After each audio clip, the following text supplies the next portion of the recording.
thanks again. I want to say thanks to Carlo for the opportunity, and Tibi and Karine for putting this together. So I'm excited to be presenting this today, especially because we're actually we're a pretty new office in Costa Rica, just over a year and a half old, and I think this is the first time I've actually been able to present some of our work to a professional audience, which is really great. Usually it's to clients and others. So it's been kind of fun to put it together. And I was asked to do the case study for the walkable tower.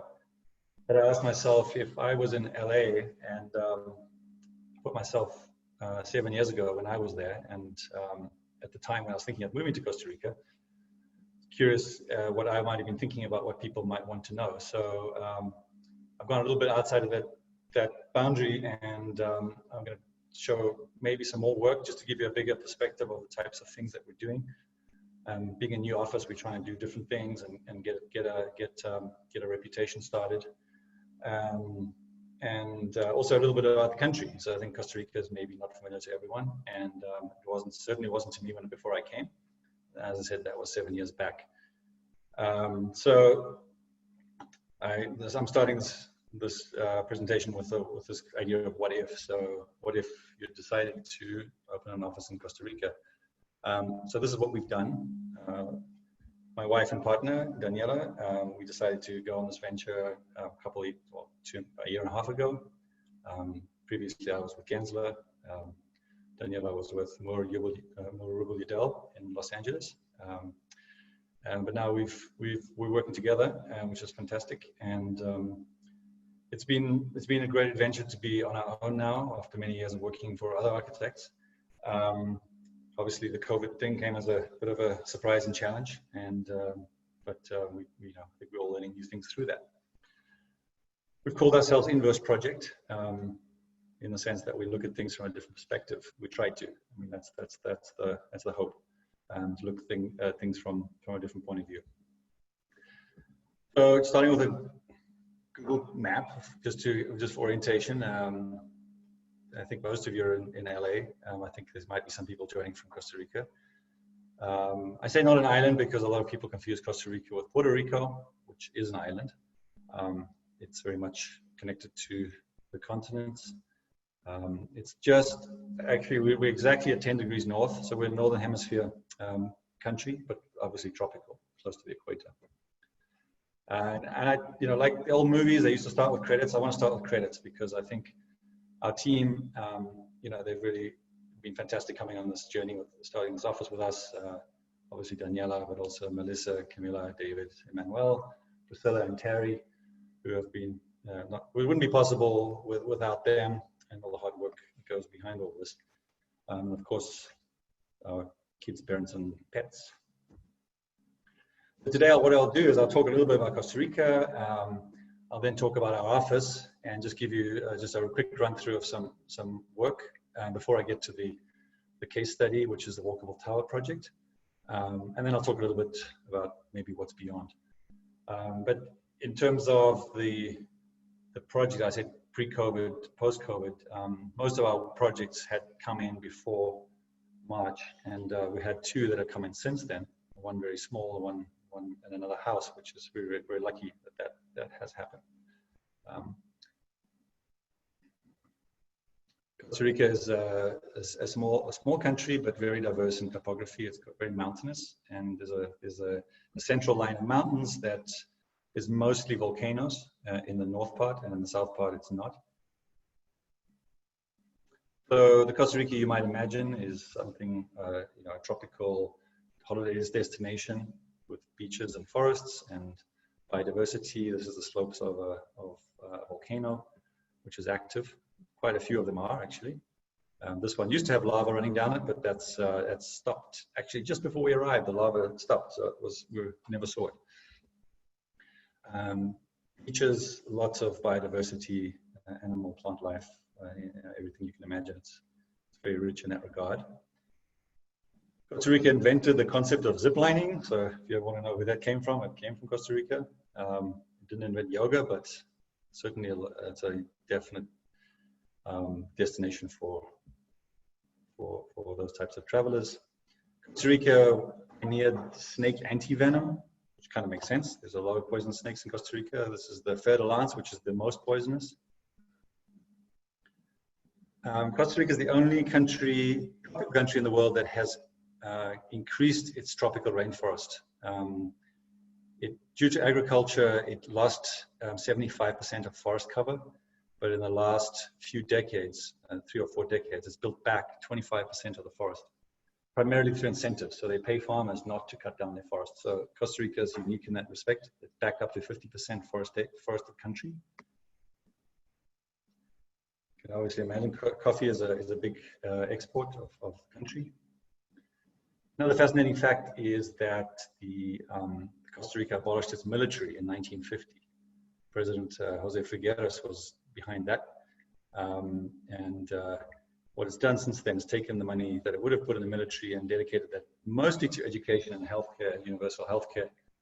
And it puts Costa Rica really highly on the list of countries on education scale. This is the World Economic Forum, just between Malaysia and the United States on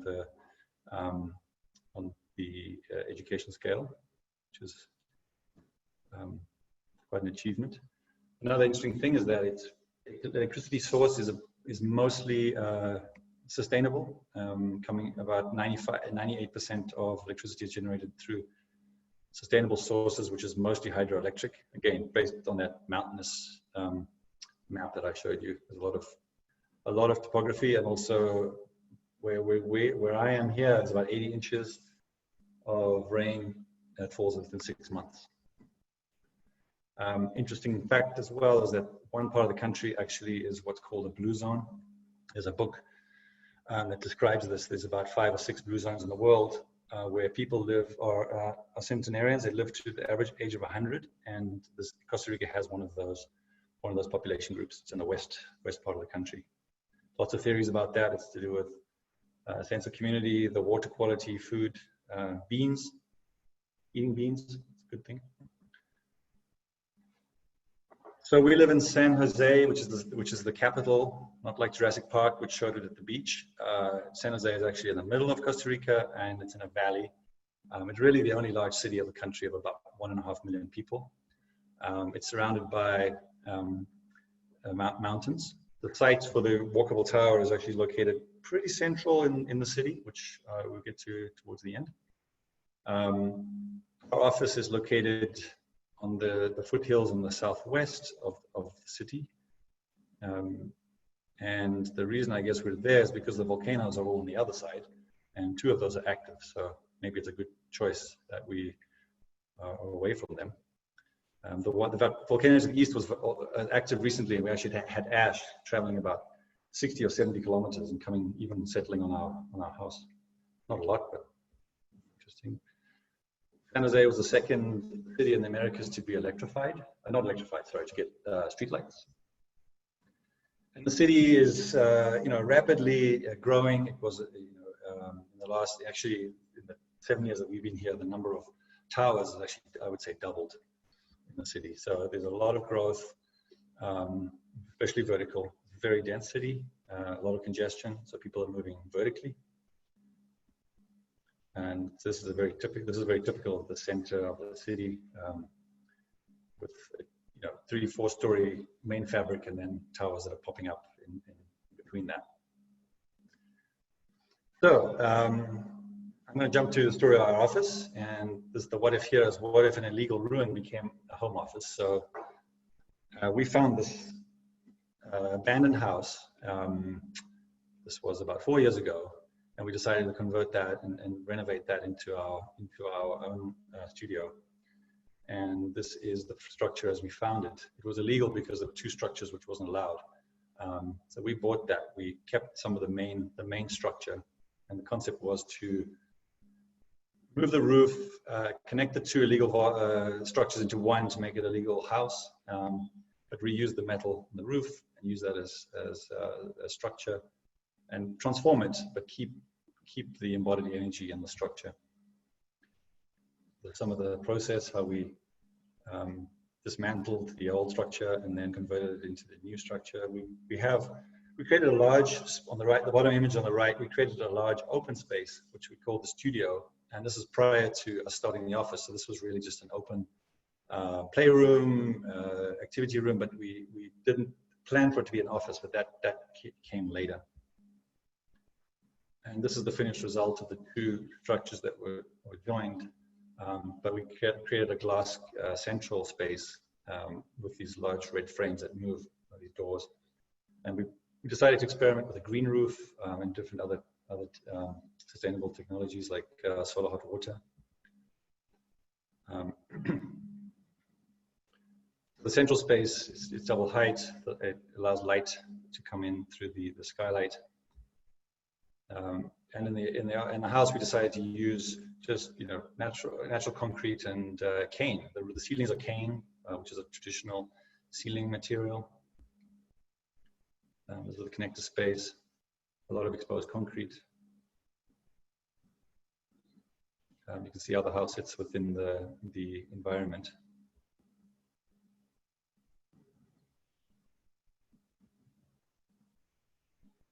This is the dining space. This is actually a piece of a tree called Costa, which we made the table from. We did a lot of experimentation with board form concrete, which wasn't familiar with the contractors.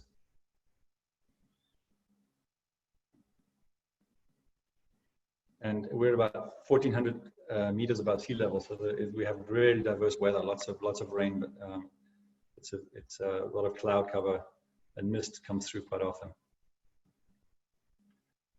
The open space that I mentioned, this is what actually became our studio. So it started out like this. We then converted that into the office for the six seats that we have.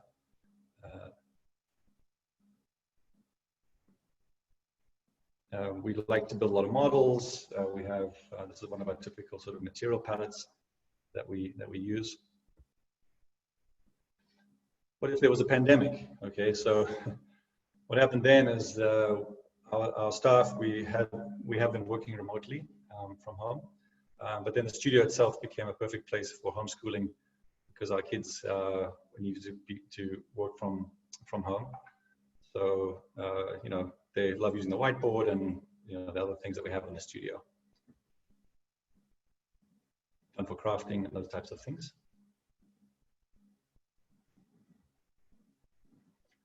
And then again, not being able to go on as many vacations as we would have liked, we decided to do just a little bit of camping on the roof, try and find uses for that green roof.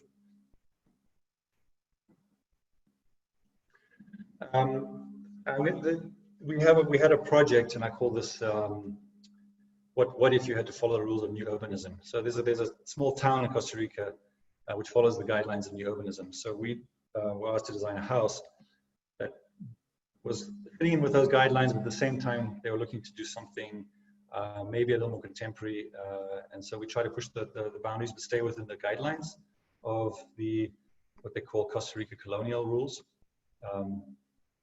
So on the interior, we had the opportunity really to do that and try and use more contemporary materials, but still using the local woods and things like that. And on the roof, we actually were able to put a small plunge pool, which is a feature that you don't see it from below, but it's kind of a surprise when you get up there. Another project. So as you can see, residential projects, we do have several of those. This one is on the Pacific side of the country.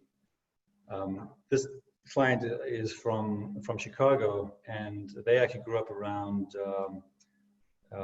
farming and barns. So we started talking about the concept of a barn. What if we had a barn that was by the beach? And that led to this is the site. It's actually in a beautiful location, right adjacent to the beach. So the concept of the beach barn emerged, and really we wanted this idea of skylight, clerestory lighting with these roof planes that are pulled apart. And we try to also pull apart the floor plan to allow light to come in these courtyards around the sites. The result is something like this. We're in construction on this project. Construction for a house like this in Costa Rica will take about, we're looking at about 10 months. maybe 11. We've had a lot of rain, so there's been some delays.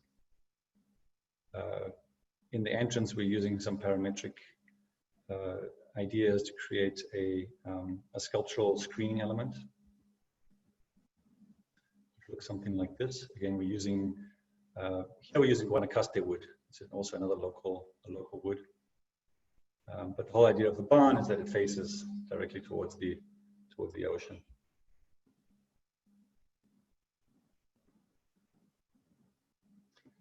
And then moving south even further in Costa Rica, as you go south, it actually gets more tropical.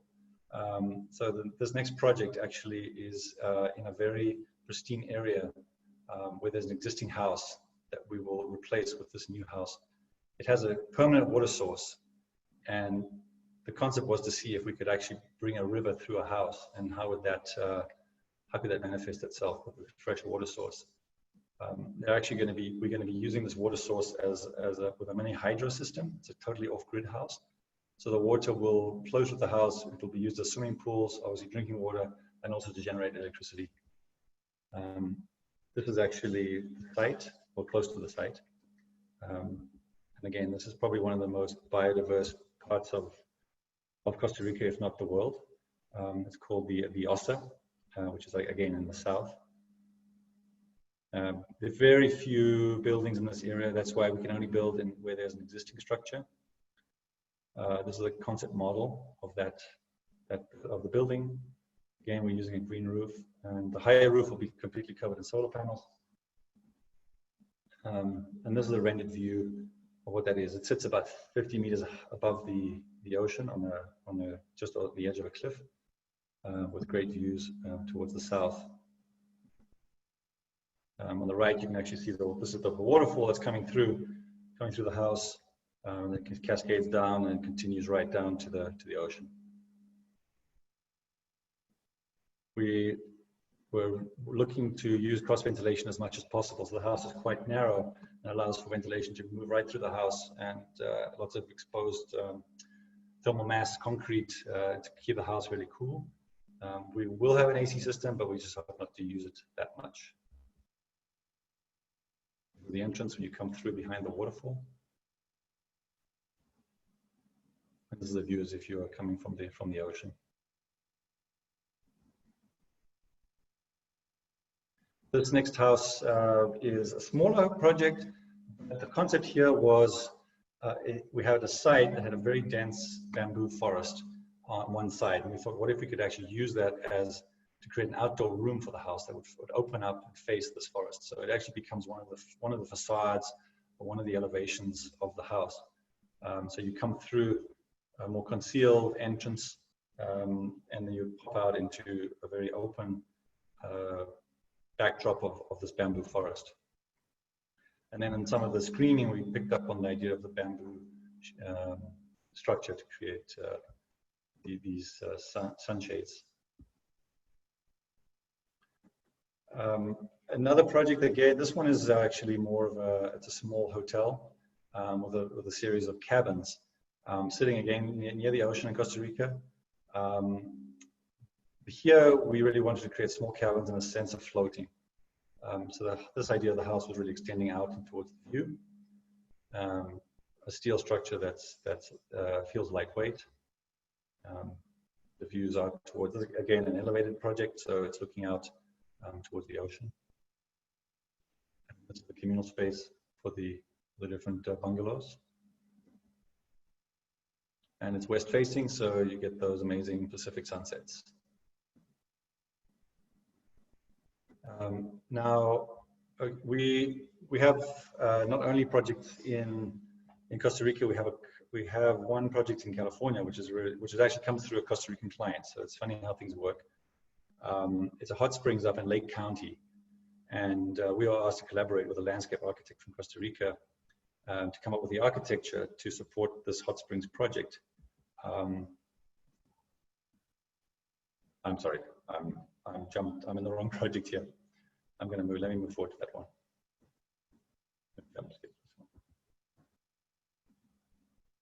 Okay. Sorry, I was on the wrong one. Let me jump ahead to this one. This is one of our COVID projects, a very small project, and this one is a lawyer who was looking for a home office because she obviously was working from home a lot and really wanted a very small space, wanted a place for her and her husband to work. And so we just really thought about what are the essentials of an office that create a great environment. And then we created this small space, which we've just finished building actually. I'd say this is our first built COVID project. So we think there might be more of this type of work out there. So once we get this photograph, we're hoping to get a little bit of recognition so that we can maybe reach out to these people who are looking for more home office design. And they have a baby on the way, so there's a pull-out sofa with toy storage. All right, so back to the California project that I started talking about. This is in Lake County, which is Northern California, and it's a hot springs that was destroyed by fire, and essentially it was bought. It has about 8 to 10 springs on the site, and the idea really was to work with the ground and to build the building out from the earth. So we're looking at using lots of rammed earth, green roofs, and really make the project subtle and sit comfortably with the landscape. So the main buildings are built in that way, but on the hillsides we're going to build prefabricated cabins. We're working with plant prefab and living homes to assemble these prefabricated hillside cabins. The hot springs is actually we'll be forming a lake with the runoff from the spring, and the main hot spring will actually be a form of this nature, which allows you to enjoy the view out, because there's distant actually vineyards that you can see. This is the main amenities building, which has meeting spaces and lunchrooms and the dining spaces. So this idea of these buildings being really hooked into the ground, and these are some of the classroom spaces for different kinds of workshops. And then the outside terrace that looks out at some distant mountains towards the west. This is here the changing rooms. We wanted everything to feel very elemental and very solid materials. And this is actually a wine storage cave, which we'll be carving out of the hillside. And these are the cabins. So these are the prefabricated cabins that will be brought. They're 12 feet wide, 20 feet long, and they'll be brought out on 2 on a truck and brought from. They're actually manufactured in LA, and then they'll be brought out and placed on site, and then the terrace will be added as an additional element. And it's a kit of parts for these cabins, and this is how they will sort of sit. We really wanted to have it a heavily landscaped, and so they really start to blend. But we're using core 10 material, which is sort of a reference to some of the farm buildings that are in that part of the world. Okay, so all right. I think now I'm going to switch. I think, as I said, I was going to cover a few upfront projects in a quick way, and now a little bit of the deep dive into the walkable tower project. And this project came to us when we were just starting our office, and essentially the owners of an art gallery that's quite well known, and this art gallery has been around since the 70s. They wanted to do a small renovation, but when we started talking about the value of the land and the location it was in, they were interested in maybe seeing what a higher and better use for that piece of land would be. It's about 10,000 square foot lot, and we started looking at what we could do if we could go vertical. And being an art gallery, and they obviously have a real commitment to the arts, we thought that we needed to build that into the project and really make it part of the DNA of the project. We came up with the concept of the art walk, and it really is a building that allows you to meander from the bottom to the top. Now, it's interesting that this project started. We started this project before the pandemic, and it seemed quite fortuitous, because now I think projects are looking more and more outside space and more places to enjoy the exterior of a building in a sort of more communal way. This is the site. It's in this part of the city. As I said, it's sort of in the central part of San Jose.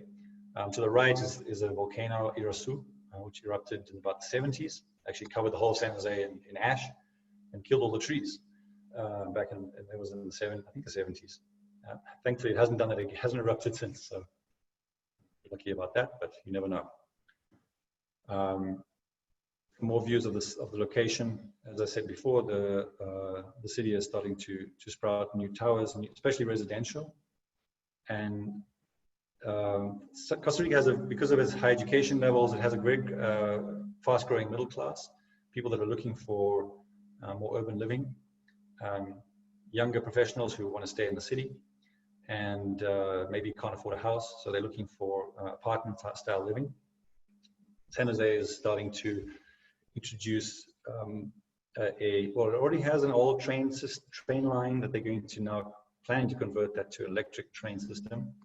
And so there's a lot of talk about that, and that train line comes very close to the site. So it's really a transit-oriented type of development. Just looking towards the west.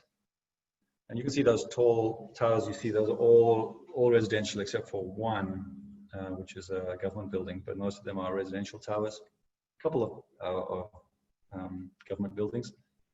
Previously, all the tall towers were government buildings. Now, you know, the commercial and especially residential has taken over. The planning of the city, as of most Latin American cities, are based on the Spanish grid. So there was actually a mandate from Spain that all cities had to be laid out on this very rigid grid, usually with plazas that are centrally located. But based on topography and other things, that grid is obviously often broken. This is actually the site, and you can see that there's the grid, a little, not exactly square, but it does follow loosely the guidelines of the Spanish grid. That is our site on aerial view. It's in a part of town that is a bustling and very active. Well, it doesn't look like this now, but hopefully soon. But it's a very up and coming area, lots of restaurants, lots of bars, lots of art galleries, nightlife. So it's really a place where people want to live and want to be close to.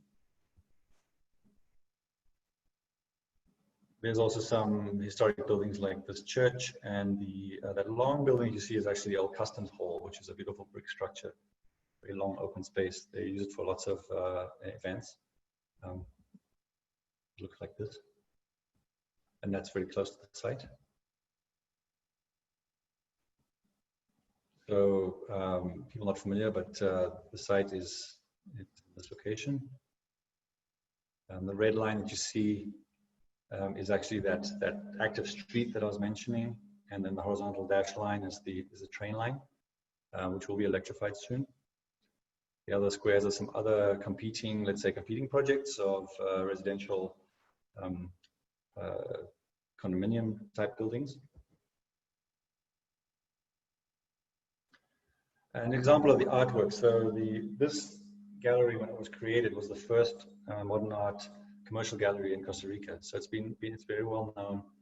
They represent all of the most famous Costa Rican artists, and they've actually brought them to an international stage. They've taken these artists to Miami and to Europe and New York.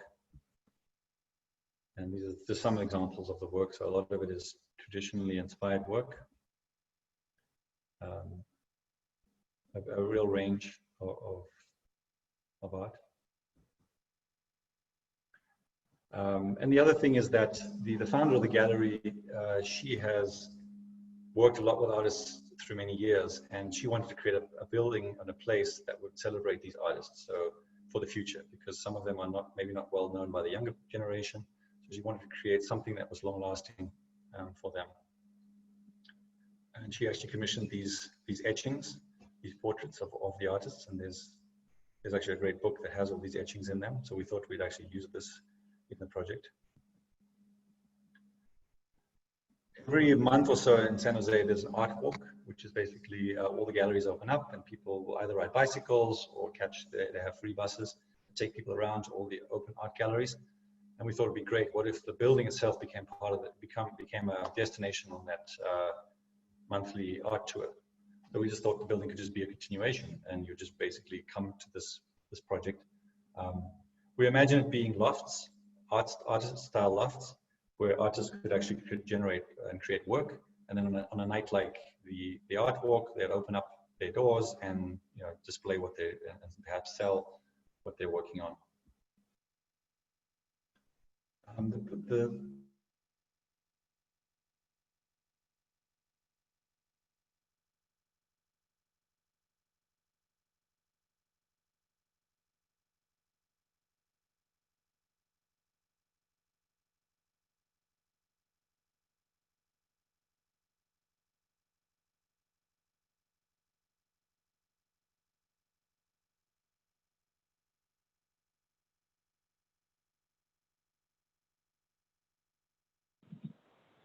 Richard, did we lose you on your internet for a moment? It looks like it. I thought it was mine for a second. So just hang tight, everybody. This happens. I'm sure he'll hop back on.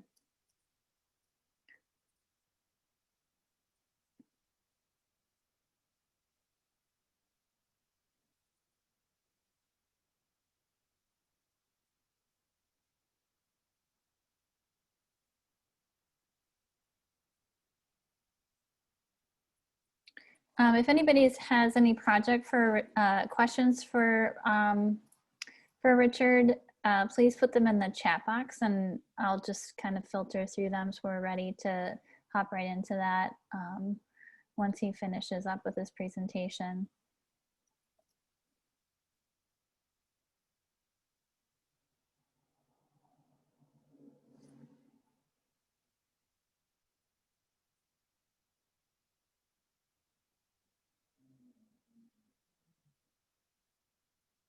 But just hang tight.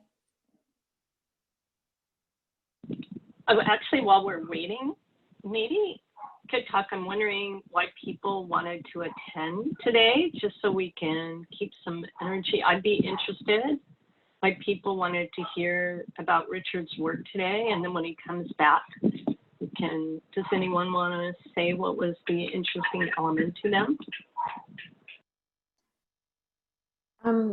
Tibby, I was interested, this is Hava. I was interested in what it's like to work in another, in Costa Rica. I mean, I think, some people have experience working in other states and people have experience working in Europe, but I think I was really interested in understanding what's easier, what's more complicated, what's involved. And that was part of, I mean, it's a beautiful project, but that was part of what I was interested in hearing.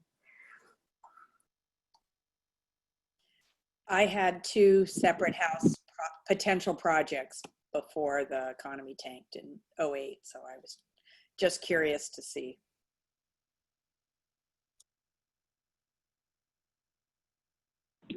Anyone else?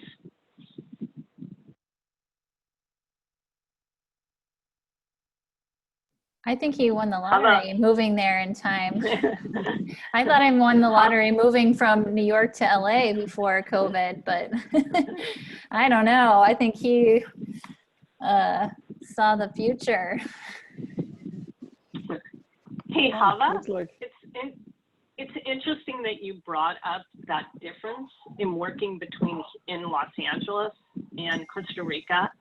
And I think I actually would, if you asked him for more in depth about that, I'd be really interested in that. Like, just dealing with the code, like what are the rules of engagement? Tibby, it looks like Richard is back on. So Richard, we see you. We're ready for you to start. No one left. We're all here. Just muted, Richard. Can't hear you.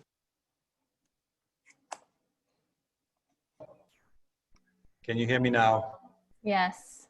Hey, I see faces now. That's nice. Okay, I was, let me go back. Let me try and find I think I was just discussing, let's see. I think I was here. Is this correct? You have to reshare your screen. Oh.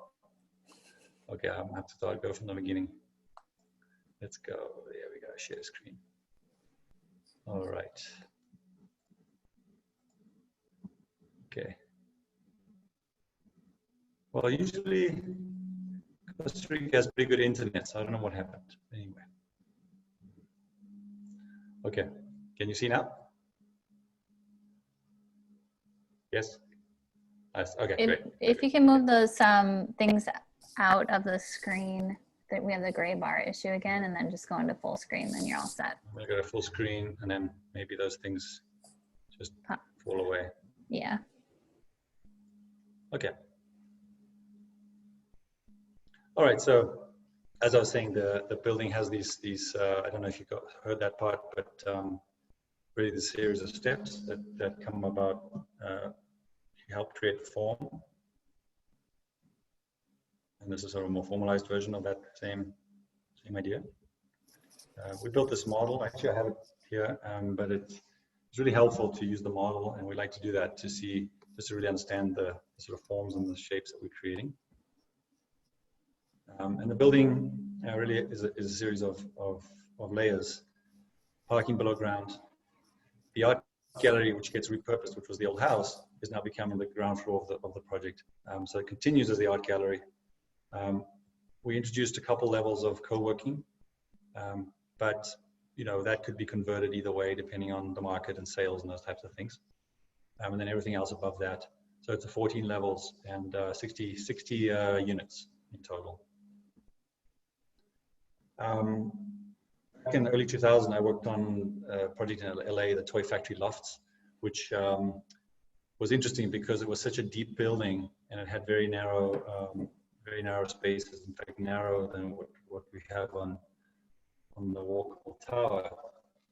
But it was interesting that it was still a very successful project, even with a reduced amount of light at the end. So in walkable tower, we're doing something similar, except we're having much larger windows.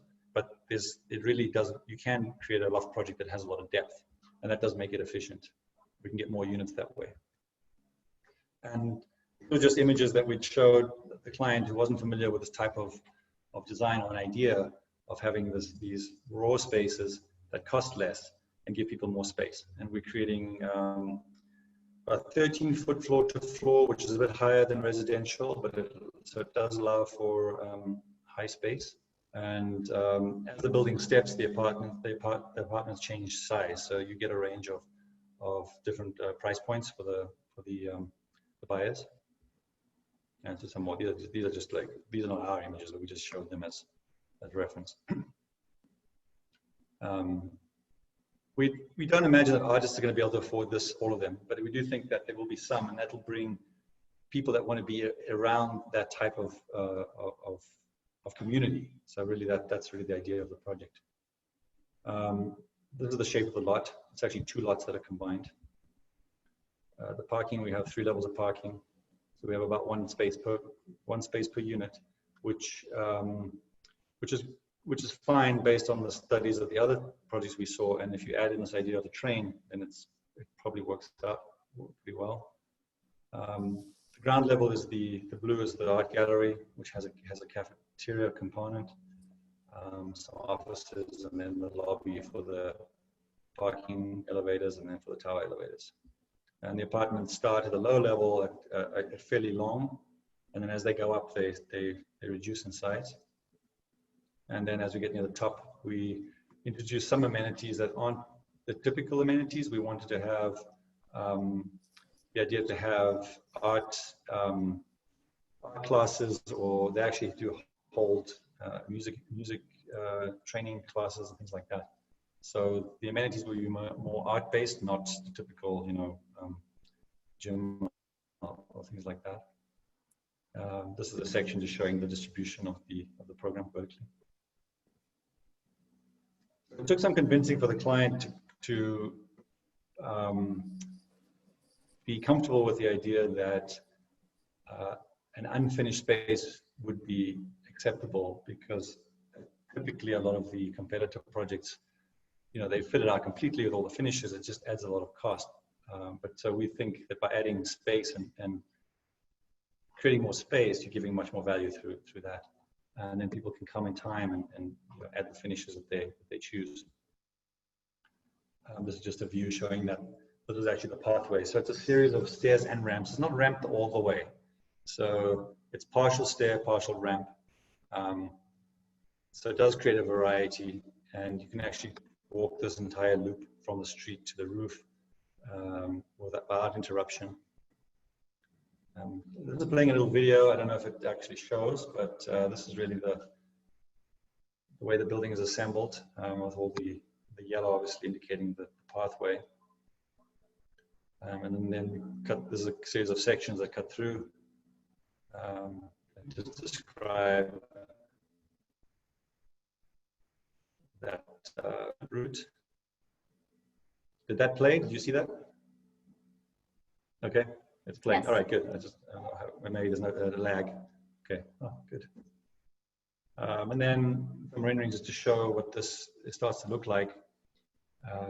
As you can see, the apartments face mostly in two directions, but we do have some facing the other direction. On the side that you don't see, that's actually a firewall that would be between this building and a future building that would be next to it. So 3 sides are open and one is actually closed.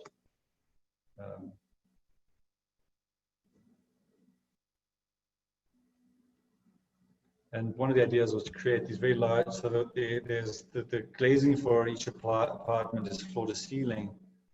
The climate of San Jose, and I'm going to get to that, the climate's very, very, very mild. It's a perfect climate for not having to have natural ventilation. You wouldn't need air conditioning in San Jose most of the time. I mean, there's a lot of people that you can pretty much get by, and it'll save a lot of costs to do that. But we have these large sliding panels that open up, which really creates a lot of ventilation. Not always cross ventilation, but on the corners we can do that. And this is another view of that. And we try to highlight the actual pathway with some color. This is a view of the lower level. So this would be the art gallery, which is a very large flexible space with a cafe component, double height, all exposed concrete. But you can see at the beginning behind there is the yellow stair, which is the beginning of the route. So that's where you hop on, and then you start your journey. And then on some of the intermediate levels, what we've chosen to do is to celebrate some of those artists with these etchings and placing them into steel plates. And these have become a little memorial plaza in the sky, essentially, and they're distributed in different places on the corridor on the way up. And then when you get to the top, it's a flexible space, but we imagine it could be used for art classes, as I said, music recitals, other things. And from up there, there's beautiful, as I showed you before, there's mountains all around, so you get some really, really great views as you get up. So I put this image here because Costa Rica, twice a year, actually you'll have no shadow at noon, right? So if you stand there, you'll have 0 shadow because the sun is directly overhead.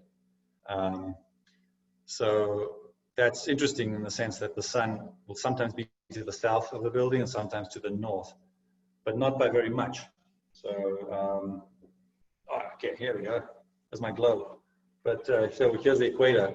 So we're going to have sun on the north side for about 3 or 4 months of the year, and the rest of the year it's going to be to the south of the facades. But with a pretty short overhang, you can actually protect your glazing on the project. And then from an energy point of view, we did some analysis to see if we could actually get what the difference would be if we didn't use air conditioning from an energy point of view. How much would we save? So Costa Rica is 21 cents kilowatt hour for electricity. In the US average is 12 cents, but California, you guys are 16 cents. But Costa Rica is still quite a lot more expensive. So and incomes here are not as high either. So energy usage is really something that should be, not just from an environmental point of view, but just from a financial point of view, is something to really be taken seriously.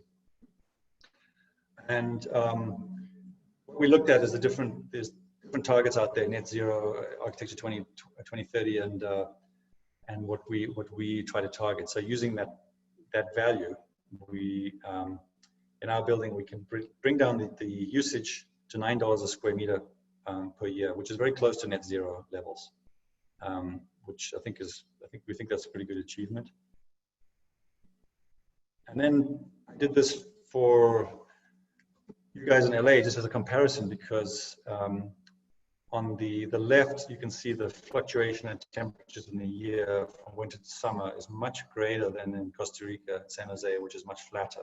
So the little pale green band is the comfort zone, and you can see that San Jose is almost in comfort zone most of the year, whereas in LA you're going in and out, bouncing in and out of that zone. So you're going to need air conditioning half the year, or and heating probably in some months.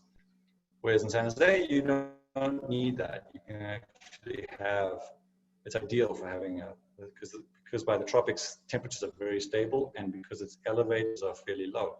So it's a really ideal climate for any kind of passive system.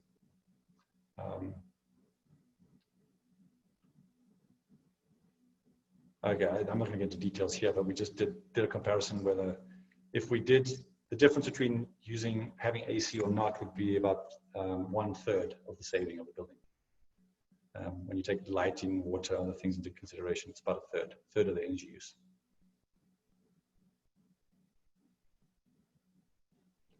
And finally, I'll end with a couple more views. I think these are just more experiential. That try to explain what this feels like. Obviously, the diagonal ramps are the most expressive part. I think those guardrails are a little too far apart, but we can fix that. I think little dogs are going to go and fall off there.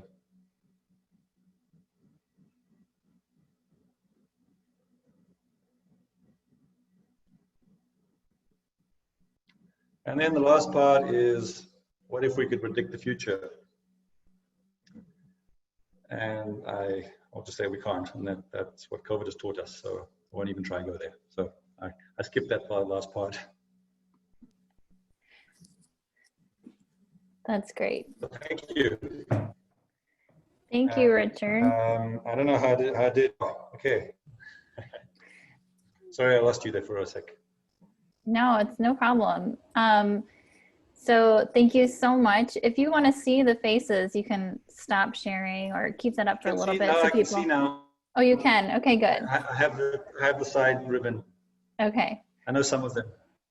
Yeah, just stunning work. I don't know if you heard me when you were coming back on, but I said that, oh, you won the lottery ticket moving to Costa Rica before all this happened. And then, so I want to know where you got your time machine to know what the future would bring. But in all honesty, just kind of going back to the beginning of your presentation, how did you end up deciding to go with Gensler to Costa Rica and then staying there? Okay. Well, I was born in Zimbabwe. I grew up in South Africa, and I did my training in South Africa, and then shortly after that moved to Los Angeles and worked. First I worked with Clive Wilkinson Architects, and then with Gensler for was about 7 years in LA. And Gensler obviously has offices, as you probably know, in many cities, and there was an opportunity for Costa Rica. And at the time, that was 2013, our second daughter was born, and life was a little hectic. And this opportunity just came up that, and not knowing anything about Costa Rica, we just pursued it and thought this could be interesting. And one thing kind of led to another. And they were looking for someone to head design for the region. So for me, it was an interesting career move to do that, going from LA office, which was a huge office, to a much smaller office in Costa Rica, which I helped grow for a few years. So the decision was, why not? Seems interesting. Let's give it a go. And maybe didn't think enough about it, but it turned out we went for 2 years. The original idea was to go with the company for 2 years, and that we just never went back. We found that the schooling is very good. our kids enjoy it and it's at a good level. So, I think they've been very comfortable here. And then, as you can see, there's lots of opportunities for work in different areas. We have a mix of clients, US clients and local. So, it just seemed like, I don't know about lottery tickets, maybe we're lucky that we decided to work from home, just starting just before this. And it seems like that seems to be going to be a trend, perhaps. Does that answer? Yes, it does. And on that note, everybody, if you have any questions, please raise your hand or put them in the chat. Otherwise, I'm going to keep asking just a few more questions. But we would really love to hear from you guys as well. So after being at Gensler, just because I know we have a lot of emerging professionals on this call, and this question has come up on other Zoom meetings, is why did you decide to end up opening your own practice? I think in my case, it was something that maybe I had considered right from from graduating. Something that was kind of in the back of your mind, that having the ability to pursue the types of projects and types of work that you would like to. It sort of sounds romantic, but I ended up working for great companies, 2 great companies, and was there for a very long time, and was very happy actually in both, with great opportunities.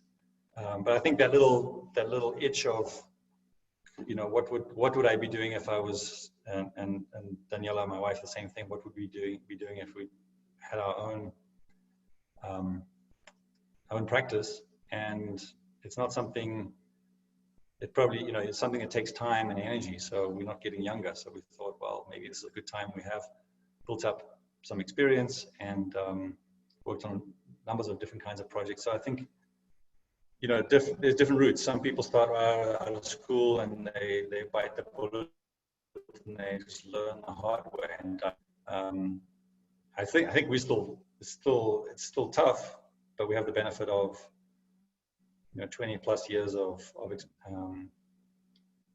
and it's been fun. It's been tough, and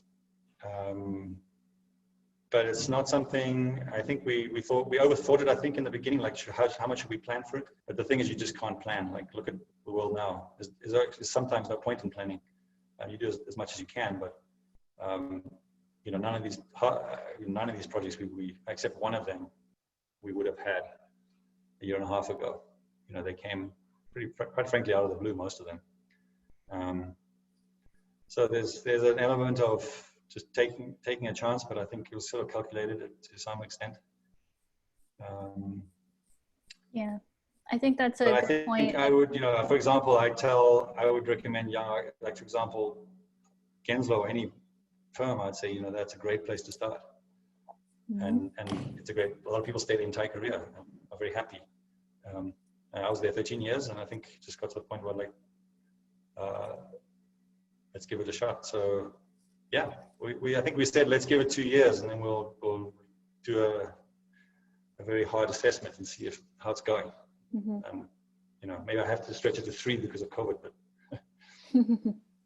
I think that's a good point about something always having it in the back of your head. I know my parents ran their own business for 40 years. And so it's always something that's like, well, is that something? And then just revisiting that thought at different opportunities. So now we have lots of questions. Yay. Thank you, everybody. So let's go to Shava Danielson. If you want to unmute yourself and ask your question to the group. Hey. Calling in from Los Angeles. I was really, the work was very beautiful, by the way, and the openness of it and the tropical images behind it are all making us very very jealous right now, since we have great orange skies from the fires outside and terrible heat. I was really interested in how you would characterize the difference between working in Costa Rica and working in Los Angeles or other parts of the United States. In what ways is it easier, and in what ways is it more complicated. Hmm. Not just jurisdictionally. I mean, obviously permitting, but all the things. I think there are different. There's a lot of differences. I mean, obviously there's obvious ones of climate and dealing with just very different physical conditions, and it's similar in the sense of, say, California, where we have earthquakes. So structurally, they're actually quite similar. But dealing with architecture of roofs, roof making is something more prominent. You have to, just from a design point of view, that's interesting. I think it's more, it's a developing country, and the rules are less rigid, and I find clients are somehow more open to ideas, and I think. Not all, I mean, this is a generalization, but I think clients can be more open to things. So I think we've maybe, I think also there's a little more informality when it comes to construction and documentation. And we found that, we can document very well, but sometimes it's not really about that. It's really about the communication directly with the contractor and like really understanding each other. And, you can't say, well, it said in the document, you can't really, that doesn't always fly. So you have to, it's very much about hands-on communication and very close work with contractors. I do think that we are trying to bring a new standard, I think, of documentation, so that there's less, because we've seen that, I think because labor costs are less in Costa Rica, there seems to be it's more relaxed in terms of making changes on the go. So, like, okay, lights,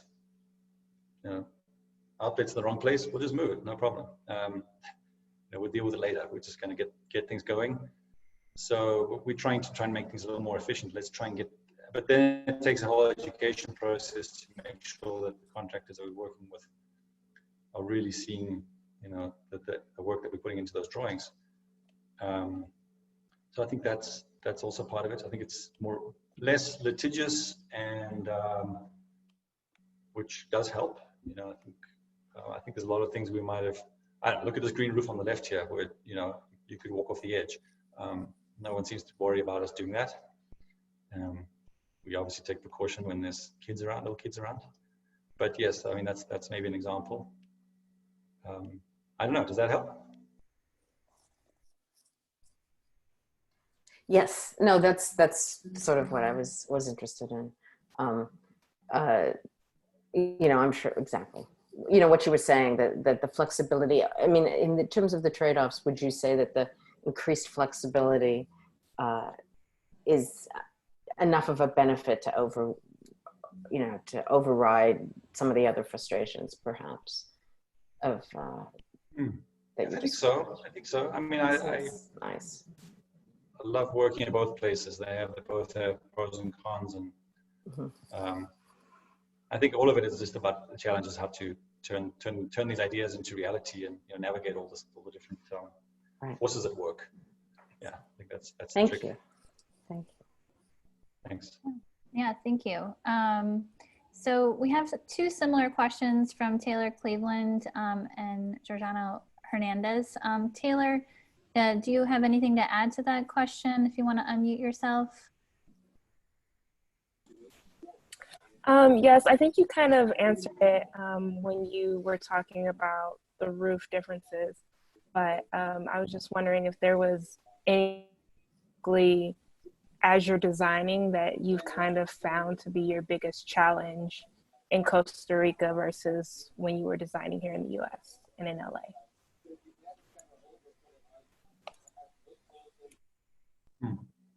I think definitely taking seriously, things like waterproofing and especially waterproofing and rain and cover, and also dealing with just basic products and materials that don't deteriorate. These marine environments are very brutal. And because you add that with sun, this very vertical sun that I mentioned.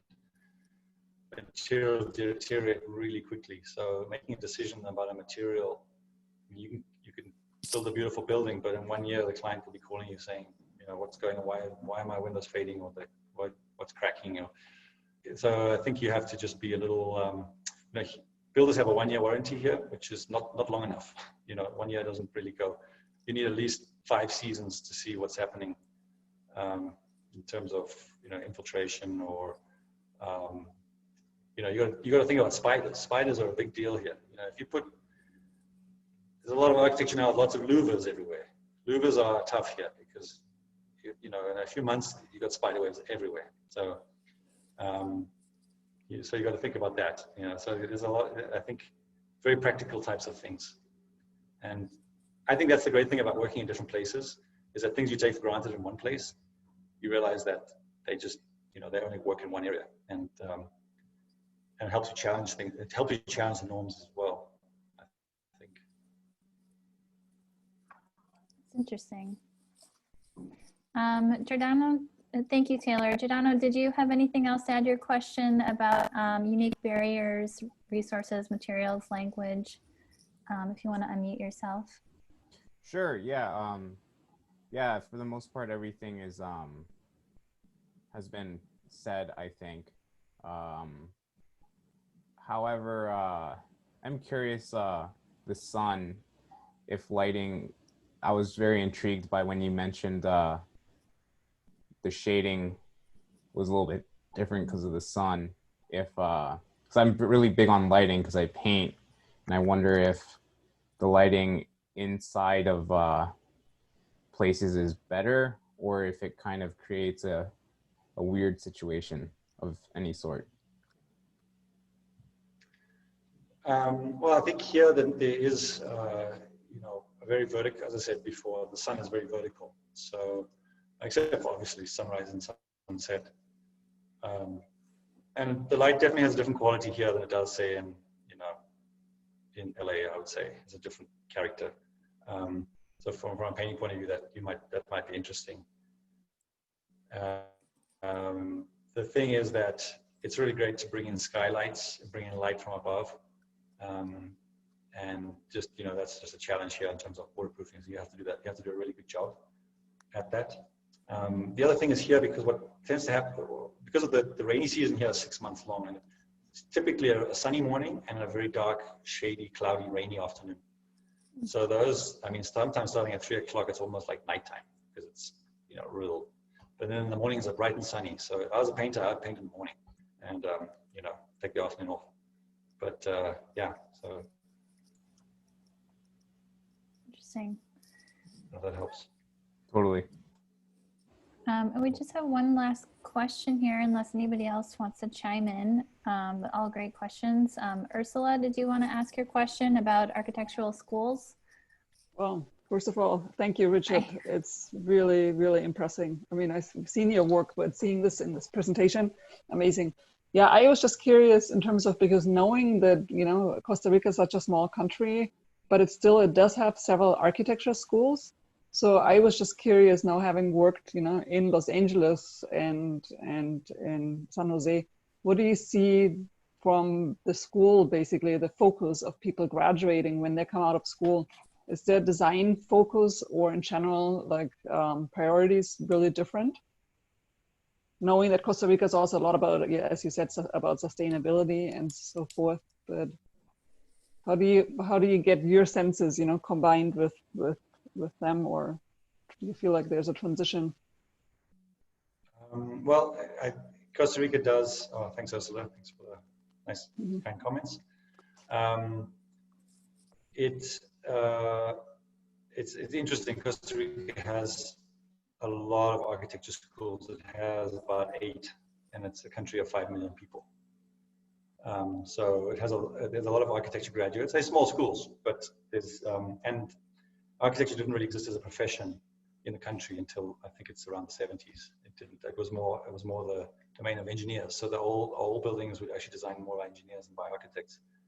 But it's flourished since then, and there's different types of schools. There's some that are more. There's the University of Costa Rica, which is has the largest school, they have a very close association with the AA in London, and I think they get a lot of guidance from the AA, and they've had this relationship for many years. So that's a very design-focused school. But I think you're correct. There's a lot of focus on sustainability and a very practical knowledge of things like passive cooling and passive systems and permaculture, and those things that you imagine would be, some of the benefits of living in a place like Costa Rica.